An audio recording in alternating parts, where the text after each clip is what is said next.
선거를 통해서 대표로 당선돼 국민들의 대표인데 반대하면 민주주의에 역행하는 거죠. 그러니까 대통령이 반대하면은 비행주의, 반민주적 행정관료가 그거 하면은 안 되죠. 과연 그 말이 뭐냐?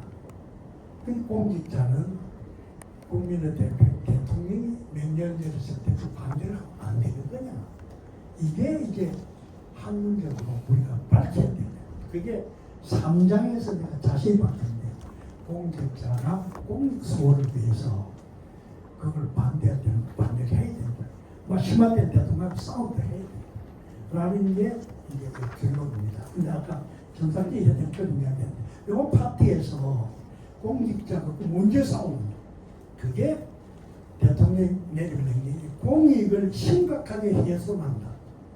공익을 훼손한다고 판단이 되면은 막아야 돼. 그걸 막아야 되는데 그 어느 때가 공익이 심각하게 훼손되는 거냐? 좌파우파가 복지하고 성장을 하고 계속해서 충돌하면서 싸우는데 지금 우리나라 싸우고 있을 때 어떤 경우에 공익이 훼손한다고 아까 이론상으로 보면은 우리가 흔히 앞으로 잘 살기 위한 정책을 만들려면 지금만 잘 먹고 잘 사는 게 아니라 다음 세대도 잘 살 수 있도록 해줘야 된다. 그래서 유엔에서 그때 내린 결론이 있습니다. 정책의 기본 목표 또는 공익이라는 것은 과연 뭐냐? 근본적으로 따져보면은 이런 정책 문제에 부닥치면은 후세대들이 다음 세대가 먹고 살 수 있을 정도 그걸 보장을 하고 다음 세대가 지금 경제가 좀 발전해서 다음 세대가 생존을 할 수 있도록 그 생존 보장을 하면서 그 범위 내에서 지금 세대가 어려운 약자들을 도와줘요. 지금 세대 어려운. 쉽게 얘기하면 지속 가능한 발전을 해야 된다. 지속 가능 발전이라는 게 뭐냐? 다음 세대를 위해서, 다음 세대의 발전을 위해서 자원을 남긴 그 범위 내에서 현 세대의 어려움을 극복하고 이렇게 이야기를 지속 가능 발전. 근데 이 지속 가능 발전을 놓고 보면은 좌파 쪽으로 넘어가가지고 성장 쪽에 자원 투입되는 게 너무 줄어들면은 이게 정책을 되지 않습니다. 근데 이걸 내가 이해점, 성장입니다. 반면에 신초적인 여러 가지 복지수단들, 여기에 들어간 돈을 끌어가지고, 당장 무수한 사람들이 피해를 입고, 생계의 위협을 받고, 이러면 복지가 크게 무너져가지고 전체 지속가능 발전이 무너집니다. 그래서 이걸 복지 임계점. 그러니까 이 지속가능 발전 그러면 복지 임계점과 성장 임계점 벗어나지 않게끔 가운데 쪽에 영역에서 정책을 결정을 해야 된다. 라는 게 이론상으로는 그게 바로 공익을 지키는 거고 그 임계점을 벗어나는 게 공익을 심각하게 훼손하는 그런 경우에는 마치 거의 불가능할 정도로 어렵기 때문에 그때 그 임계점을 판단하기 위해서 객관적인 사실, 즉 어떤 정책을 추진할 때 결과로서 나타날 사실들 이런 것들에 대해서 비교적 정확하게 우리가 생각을 보면 아까도 이야기했지만 트럼프가 국장도 내줬고 막 그러다 보니까 요즘 미국에서도 국장들도 겁 집어먹고 이제 엎드려가지고 그 담당한 부서에서 이거 안 됩니다라고 좀 정확하게 이야기를 하고 거기에 대해서 사실도 밝혀주고 그래야 되는데 그걸 안 하기 때문에 이제 공직자들이 정신좀 차려서 이걸 해라. 그런데도 또 몇 년 있으면 또 설미들이 나와가지고 똑같은 행동을 반복합니다. 이게 좀 신기하지 않습니까? 아무리 생각해도 도저히 이해가 잘 안 가죠. 그래서 조선족 선비들이 도대체 무슨 생각을 했길래 그렇게 여하튼 내가 성리학을 본 거는 다른 본 게 아니고 성리학을 공부를 하면 과연 선비들이 성리학에서 지적한 교리, 나중에는 화랑으로 돌아갔습니다. 또 화랑으로 돌아갔는데 어쨌든 간에 여하튼 조선조 성리 화랑 여기에서 제가 얻은 게 뭐냐, 이 일은 정말로 중요해서 내가 목숨을 걸어서 라는 확신이 있어야지 그 일, 거기에 대한 용기를 냈다. 다른 말로 보면 자기가 하는 소임에 대해서 목숨을 걸어도 좋다라는 그 소임의 중요성을, 지형을 활용을 잘해서 일본군을 깨부술 수 있는 전략을 세우고 거기에 따라 움직일 수 있는 따를 거다. 어렵더라도 목숨 걸고 싸울 거다. 라는 걸 자신을 하면서 리더십이 돼. 이런 식으로 소임 수행은 뭐하고 같으냐? 전쟁터에 나갈 때 활 잘 쏘는 사람. 그래서 내가 이 분야 내가 제일 잘한다. 라고 여러 가지 걸고도 바른 말 할 수 있는 동기 생기. 쉽게 이야기하면은 소임의 중요성을 깊이 깨닫고 책임의식을 가지고 되면은, 그러면 소임의 능력을 키우는, 어떻게든 잘 키우는데 그런 능력까지 갖추시게 되면은 굉장한 소명의식, 일을 딱 해야 하는 게 생기고, 그 다음에 거기 플러스해서 제가 여기 안 썼습니다만 요 밑에 보면은 용기 있는 행동에 대한 보상, 칭송과 명예, 즉 이 화랑하고 조선조 선비에서 다 나타난 건데, 이 일을 해서 목숨을 걸고 싸웠다, 죽었다 라고 했을 때 많은 사람들이 정말 훌륭한, 정말 참 우리가 존경할 만한 사람이다 라는 칭송하고 명예, 그러는 것이 옛날에 선비들한테는 굉장히 중요한, 말하자면 용기 있는 행동을 하는 거예요. 이 소명의식, 꼬박이, 그러면은 힘이 난다. 근데 그 애착 집단이 조선조 선비들의 경우에는 같은 학도, 같은 당파, 같은 지역인, 심지어는 가문, 이런 가문. 화랑의 경우는 가문이 결정적이에요. 김춘추 가문, 김유신 가문, 이런 식으로 가문이라는 게 굉장히 중요한 역할을 했다. 그래서 아버지가 명령되면 아들 그냥 가서 죽어, 그럼 나가서 이런 식이 됐는데, 불행하게도 우리 공직자들에게는 이런 애착 집단이 하나도 없다. 그 유일하게 지금 애착 집단이라고 볼 수 있는 게 누구냐? 오늘 현재 모신 여러분들입니다. 그 분야의 지식인들, 그 분야를 좀 아는 분들이 공직자들 무슨 행동을 했을 때, 야, 정말 용기 있게 저런 일을 했구나 했을 때 도와주고 해주고, 그게 가장 중요한 것이다 라는 이야기. 이게 강하는 요인들에서, 근데 나중에는 이야기 나오겠으면 공직자들이 소명의식 가지려면 공직 통통 계획을 해줘야 됩니다. 여러 가지 감사가 있어가지고요, 조금만 걸려도 온갖 괴롭힘을 다 당합니다. 그럼 감사 심하고 규정, 규칙 이런 게 너무 거미줄같이 얽혀져 있어가지고 공직자도 움츠러들지만 그거 통통계획. 나중에 한번 이야기하려고 그랬는데 오늘 이수연 교수 저 봤죠? 이정욱 교수도 왔잖아요. 신동철 교수 왔어요? 왔다 갔어요? 그 사람 총리처럼 바쁘고, 이 세 분이 지금 서울대, 고대, 연대 각 대학에서 요 분야 전공을 하는 교수들인데, 여하튼 새해부터 이걸 시작합니다. 공직 풍토 계획을 위한 연구를 종합해가지고 연말쯤 돼서 정부 곳곳에다가 이렇게 고쳐주시오라고 행정학계 이름으로 하고 이렇게 낼 겁니다. 여하튼 공직 풍토 계획이 굉장히 중요하다라는 이야기를 하고요. 근데 무엇보다도 대통령이 파업을 해서 집정부의 공직사회 지지가 소명의식한 게 결정적이다. 이 이야기 해가지고 5분 내에 끝낼게요. 5분 내에. 여기 집정부, 여기 중요한 얘들이 좀 많이 있는데 빼고요.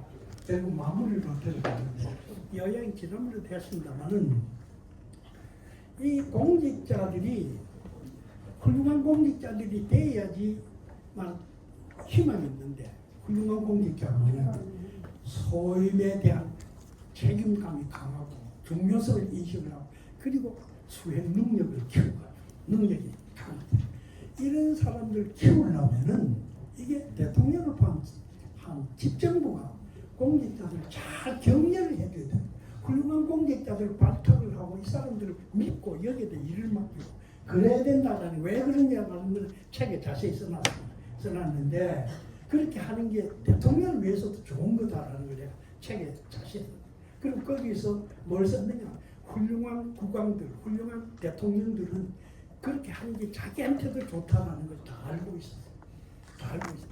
근데 그런 것들 책에 써놨으니까 한번 보시고 여기서는 훌륭한 공직자들 어떻게 잘 키우느냐 어떻게 하면 이렇게 훌륭한 공직자들이 나오느냐 옛날에 국왕 중에서 훌륭한 국왕들 당태종 그 중국 역사에서는 황제 중에서는 제일 훌륭한 황제라고 지금 알려져 있습니다.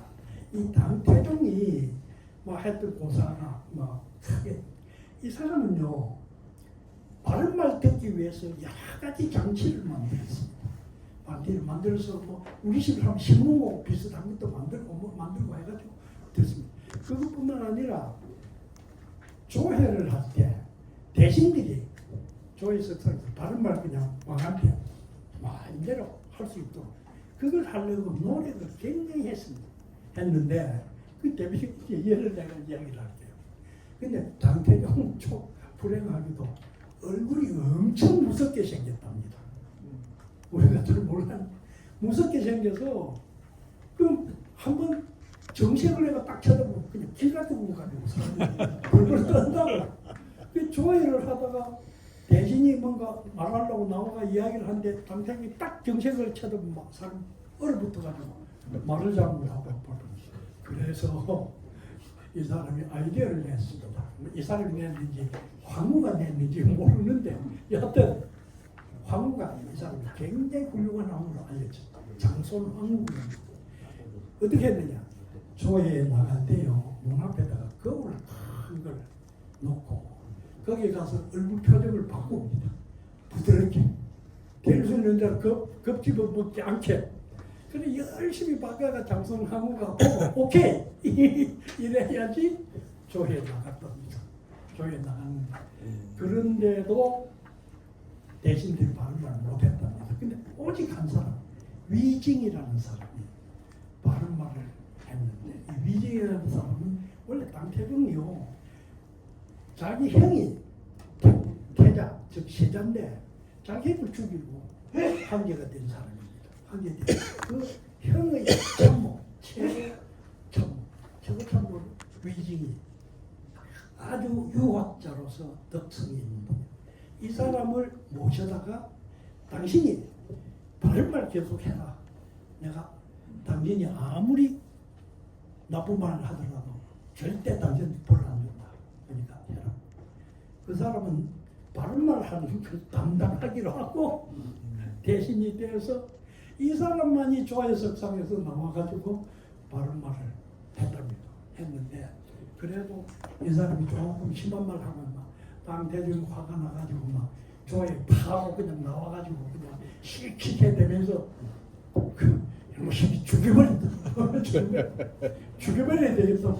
그럼 이제 장군왕후가 옆에서 달랬답니다. 어떻게 달랬느냐 하면은 공개석상에서 여러 사람 앞에서 황제가 잘못했다고 바른 말 대놓고 하는 사람이 있다. 그거는 그 황제가 정말 훌륭한 황제라는 걸 다 알리는 겁니다. 그게만 그러니까 이 사람을 그렇게 홀대를 하면 안 됩니다. 당대중 그래서 성을 가라앉히고 참았답니다. 그런데 불행하게도 위증이 당대중 즉위 후에 10년 후에 죽습니다. 죽고 난 다음부터 당대중이 타락합니다. 타락은 말년이 되면요 아주 잔인하고 타락한 황제가 됩니다. 나중에 죽을 때 왕자들 다 불러 모아놓고 절대로 내 본을 보지 마라.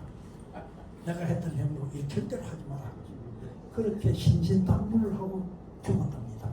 그래서 당태종은 맨 처음에 10년 동안 한 일이 그때 당시 저 중국의 여러 가지 국가 제도를 다 새로 만들고 그 이후에 그 제도가 계속됐는데 그걸 만들기도 하고 언론을 뜨고 했기 때문에 10년 동안 일을 정말 잘했기 때문에 그래서 정관을 치 그래가 이야기하는 자, 요 얘기 다음에 우리나라 태종 이방원입니다. 이 이방원의 이야기도 잠깐 좀 하면은 태종 이방원이 사람을 많이 죽였잖아요. 자기 혁명 동지들 막 죽였잖아요. 천암들도 때려 죽이고 심지어는 나중에 세종대왕 그 자기 세종대왕이 왕을 시켰을 때 그랬죠. 그 세종대왕 장인도 잡아 죽였어요. 얼마나 잘 되는지. 그래서 누군가 물었습니다. 왜 이렇게 이러십니까? 했더니 이방원이가 그런 이야기 했다는 거예요. 대신 10명이 있으면은 그 중에 한 명은 반드시 충신이 있다. 충신 한 명도 반드시 있다. 반면에 역신 가능성 있는 친구도 한 명 반드시 있다. 그럼 나머지 8명은 어떻게 행동하느냐? 국왕이 충신을 하면은 다 충신이 되고 8명은 충신. 이 역신을 힘이 약해가지고 비리비리해져가지고 나자빠져 있으면은 역신이 8명이 역신이 되고 역신편들이 국왕의 힘에 따라서 그 다음에 국왕이 얼마만큼이 충신 이렇게 감싸느냐에 따라서 여기에 따라 결판이 이 핵심은 바로 역신을 막기 위해서 국왕이 강력하게 약간의 역신의 기미라도 보이면 가차없이 쳐야 된다. 그래야지 조선조가 그때 막 성립돼가지고 흔들릴 때 탄탄한 국가 기반을 만들고 국왕이 마음 놓고 일을 할 수 있어야지 된다. 시대하고 세종대왕이 그 기반 위에서 여러 가지 일을 하는 겁니다. 이 이야기는 내가 다른 말로 바꿀 수 있습니다. 10명 모아놓으면 충신 한 명 반드시 한 명의 충신이 있습니다. 한두 명의 간신이 있습니다. 틀림없이 있습니다. 나머지 사람들은 어떻게 행동하느냐? 위에 사람이 충신을 다 감싸고 이 사람들하고 일을 쫙 해나가면은 다 충신이고. 근데 간신을 싸고 돌고 간신 빼고 놀아나면 나머지가 다 간신이고. 당연한 거 아니겠습니까? 이게 뭐 한마디로 이야기를 하면은 우리가 이런 것들을 보면은 국왕이 대통령이 국가를 관리하면서 얼마만큼 말하자면은 이 공직자를 얼마만큼 아끼고 얼마만큼 훌륭한 공직자 발등에 지원하고 훌륭한 공직자 키워주고 하는 게 중요하다라는 걸 알 수가 있습니다. 여하튼 그래서 결론이 뭐냐?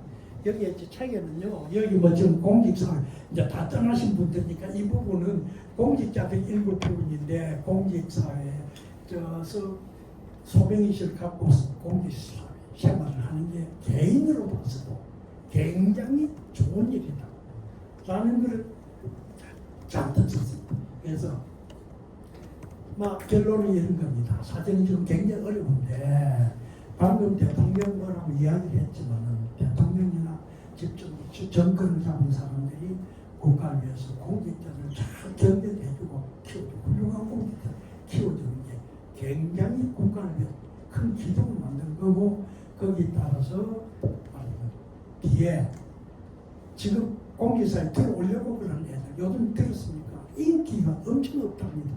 공직이 인기가 없어졌다고 그러는데 그런 애들이 훌륭한 애들이 들어와서 국가 틀을 딱 이걸 탄탄하게 하는 거예요. 그게 기억을 하고 지식인들 우리 같은 사람들이 어떻게 해서든지 훌륭한 공직자들을 보호해주고 격려해주는 그런 역할을 하도록 노력을 해야 된다라는 것이 막 결론입니다. 제가요 5분 됐어요. 5분 내 끝내는 4분 아닙니까? 잘 몰라요.